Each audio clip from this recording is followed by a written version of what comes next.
Assalamualaikum warahmatullahi wabarakatuh. Om Swastiastu, Namo Buddhaya, salam kebajikan, salam sejahtera bagi kita semua.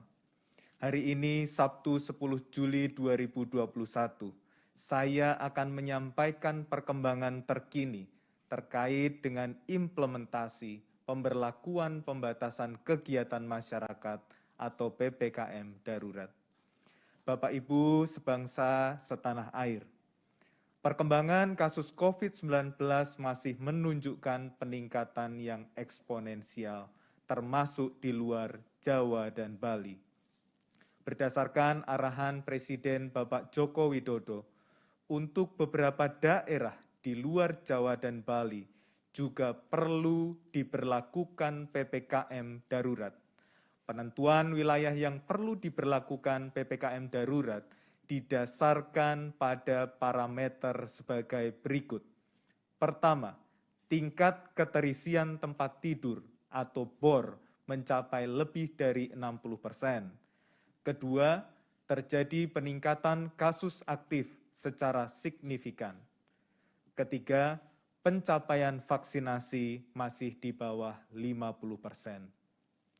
Dengan mempertimbangkan penilaian terhadap semua parameter tersebut, pemerintah menetapkan 15 kabupaten kota di luar Jawa Bali yang harus menerapkan PPKM darurat, yakni pertama, Kota Tanjung Pinang, kedua, Kota Singkawang, ketiga, Kota Padang Panjang, keempat, Kota Balikpapan, kelima, Kota Bandar Lampung, keenam, Kota Pontianak, ketujuh, Kabupaten Manokwari, kedelapan, Kota Sorong, 9, Kota Batam, 10, Kota Bontang, 11, Kota Bukit Tinggi, 12, Kabupaten Berau, 13, Kota Padang, 14, Kota Mataram, dan 15, Kota Medan. Pengaturan ini mulai berlaku pada 12 Juli 2021 sampai dengan 20 Juli 2021. Pengaturan pembatasan kegiatan masyarakat di kabupaten kota di luar Jawa Bali yang menerapkan PPKM darurat ditetapkan sesuai dan sejalan dengan PPKM darurat yang berlaku di Jawa Bali, sesuai dengan Instruksi Menteri Dalam Negeri nomor 15, 16, dan 18 tahun 2021. Bapak Ibu sebangsa dan setanah air, atas arahan Bapak Presiden Joko Widodo, TNI akan turut membantu melakukan penanganan pasien COVID-19 yang tidak bergejala atau bergejala ringan.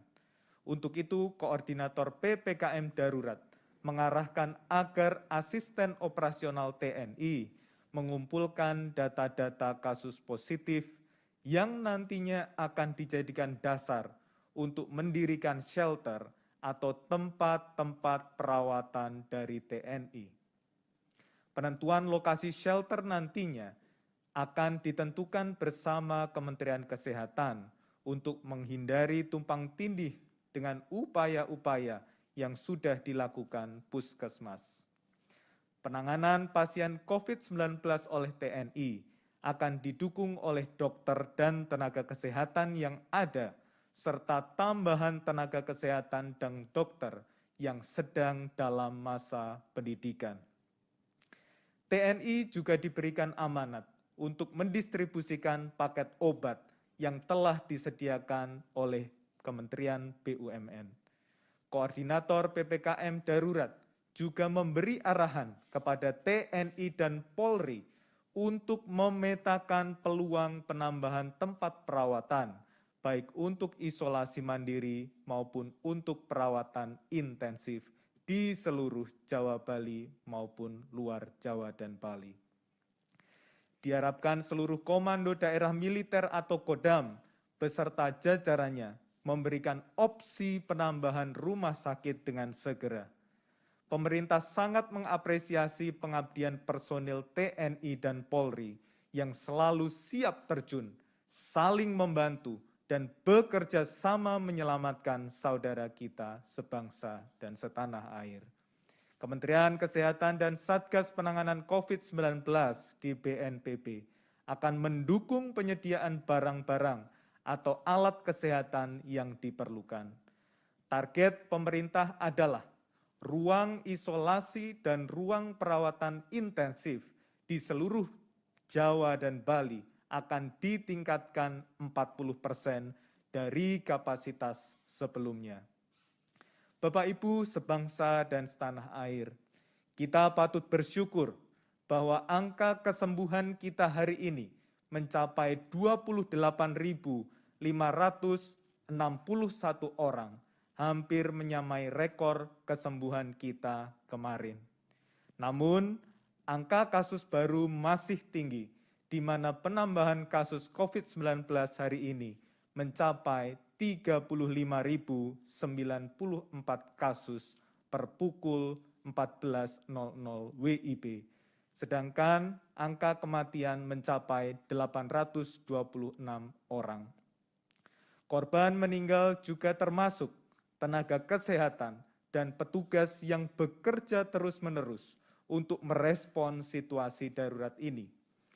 Pemerintah kembali menyampaikan bela sungkawa dan duka cita yang mendalam untuk setiap keluarga yang kehilangan sanak saudaranya. Kami mengapresiasi inisiatif masyarakat yang tadi pagi telah mengheningkan cipta pada pukul 10.07 WIB di tanggal 10 bulan ke-7 untuk mendoakan arwah para syuhada akibat wabah yang melanda seluruh dunia ini. Pemerintah juga menyampaikan terima kasih yang tak terhingga kepada seluruh relawan di berbagai daerah. Relawan yang memasok bahan makanan untuk tetangga yang sedang isoman. Relawan yang menjaga pintu-pintu masuk RT RW yang diisolasi. Relawan desa yang turut menguburkan jenazah korban COVID-19, dan relawan-relawan lain yang tanpa lelah bekerja untuk darurat kemanusiaan ini. Sebagai informasi Bapak Ibu sekalian, ada 14.000 relawan yang saat ini bergabung dengan bidang relawan di Satgas Penanganan COVID-19 yang bekerja tidak mengenal lelah sejak awal pandemi sampai PPKM darurat ini diberlakukan. Selain itu, ada 102.000 lebih duta perubahan perilaku, relawan yang memastikan kita semua ingat untuk selalu memakai masker saat di tempat umum dan menjaga jarak serta menjauhi kerumunan.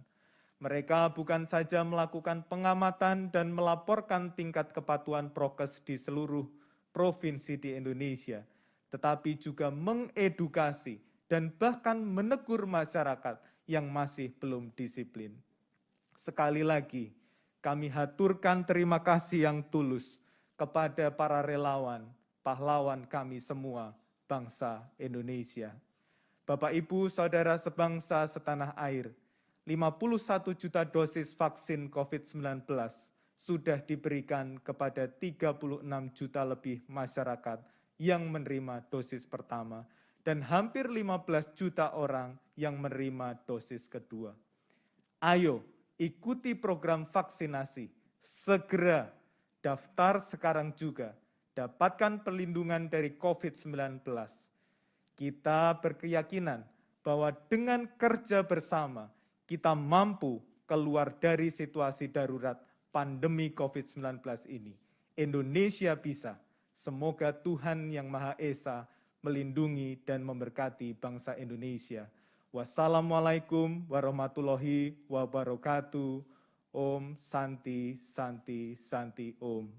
Selanjutnya saya persilahkan Dr. Reisa Broto Asmoro untuk mengedukasi kita tentang cara beradaptasi dengan kebiasaan baru di masa PPKM darurat.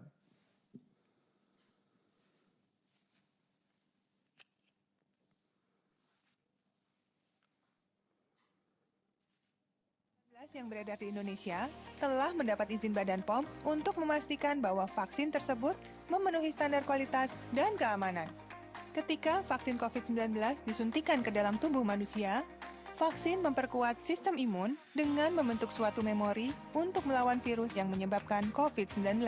Jika orang yang telah divaksin terpapar virus COVID-19, maka sistem imun akan mengenali virus dan merespons lebih cepat dengan menetralkan virus yang masuk ke dalam tubuh. Dengan vaksin, tubuh akan memiliki perlindungan lebih agar tidak jatuh sakit atau menderita sakit yang parah akibat virus COVID-19. Untuk mengetahui informasi seputar vaksinasi COVID-19 dan melaporkan mengenai efek samping pasca vaksinasi, hubungi kontak hotline vaksinasi Kementerian Kesehatan di nomor 119 extension 9. Ayo, sukseskan vaksinasi dan disiplin protokol kesehatan. Lindungi diri, lindungi negeri. Terima kasih Pak Dedi Permadi, juru bicara Kementerian Komunikasi dan Informatika atas waktu dan kesempatannya. Bapak, Ibu, Saudara-saudari, kita semua merasakan dampak dari kenaikan kasus yang luar biasa cepat dalam beberapa hari terakhir. Ada beberapa tindakan yang dapat kita lakukan untuk mengantisipasi situasi yang kita hadapi. Dan segala tindakan yang dilakukan tentu harus berdasarkan informasi yang akurat dan valid. Maka dari itu, tindakan pertama yang harus kita lakukan adalah untuk hanya mengandalkan informasi yang berasal dari sumber terpercaya dan kredibel, seperti cari informasi di www.covid19.go.id atau di www.kemkes.go.id untuk rujukan yang tervalidasi. Hati-hati dengan berbagai sumber berita yang memberikan informasi tidak benar atau hoax. Ingat bahwa tidak ada satupun pembuat hoax dan informasi salah yang terjun langsung untuk membantu saudara dan teman kita yang saat ini sedang sakit dirawat di dalam ruang perawatan atau sedang isolasi mandiri. Justru para tenaga kesehatan dan relawanlah yang berjibaku menyelamatkan puluhan ribu nyawa setiap harinya. Maka pastikan untuk selalu mempercayai informasi yang valid dari otoritas kesehatan di negeri ini. Karena di balik mereka ada jutaan orang yang bertanggung jawab dan berada di garis terdepan dalam penyelamatan nyawa sesama. Tindakan kedua adalah ketahui apa yang perlu dilakukan apabila situasi terburuk yang tidak kita inginkan terjadi. Kesiapsiagaan adalah ciri kalau kita bangsa yang tangguh. Dalam konteks penularan virus corona varian Delta yang lebih cepat menular ini, maka ketahui cara pencegahan yang efektif. Dalam jumpa pers minggu lalu, saya sudah menerangkan betapa pentingnya mengetahui manfaat dan cara pemakaian masker double, yakni masker medis yang dilapisi dengan masker kain pada bagian luarnya. Begitu juga penggunaan cairan pencuci tangan yang tidak boleh asal pakai. Terapkan cara cuci tangan dengan menggunakan sabun dan air mengalir, bahkan kalau kita menggunakan hand sanitizer. Dalam kesempatan ini, saya juga ingin menyampaikan tips dan trik apabila hasil tes COVID-19 Anda dinyatakan positif, tapi Anda tidak merasakan gejala serius yang membutuhkan bantuan medis atau tanpa gejala sama sekali. Berikut adalah langkah-langkah ketika harus menjalankan isolasi mandiri. Pertama, segera laporkan hasil pemeriksaan ke Ketua RT atau Ketua RW atau ke Satgas setempat. Mereka akan membantu untuk melaporkan ke puskesmas atau vaskes terdekat. Ada baiknya pada tahap ini, setelah hasil tes didapat, segera lakukan kontak dengan dokter dari pelayanan jasa kesehatan daring atau telemedis yang akan memandu dan memberi saran selama masa isoman. Ingat untuk menjalankan isolasi mandiri, pastikan langkah ini terlebih dahulu. Karena yang memutuskan seseorang boleh menjalankan isolasi mandiri atau harus dirawat di rumah sakit adalah nakes yang memeriksa, baik secara langsung maupun melalui hasil konsultasi dengan jasa telemedis. Kabar baik bagi warga Jabodetabek, 11 penyedia jasa layanan telemedis sudah akan siap memberikan konsultasi, bahkan obat-obatan dan vitamin gratis, karena sudah menjalin kerjasama dengan Kementerian Kesehatan Republik Indonesia. Langkah selanjutnya menentukan lokasi isolasi mandiri yang terpisah dan tidak melakukan kontak erat dengan anggota keluarga yang sehat atau yang belum dapat dipastikan status kesehatannya. Pastikan ruangan untuk isoman sudah bersih, memiliki ventilasi yang memadai, dan sirkulasi udara mengalir dengan baik. Jangan berbagi alat makan, alat mandi, perlengkapan ibadah. Pastikan semuanya digunakan dan dicuci atau dibersihkan secara terpisah juga. Upayakan hanya untuk mengkonsumsi makanan yang bergizi seimbang. Minum air matang atau air mineral sesuai kebutuhan, tidur cukup, dan hindari stres.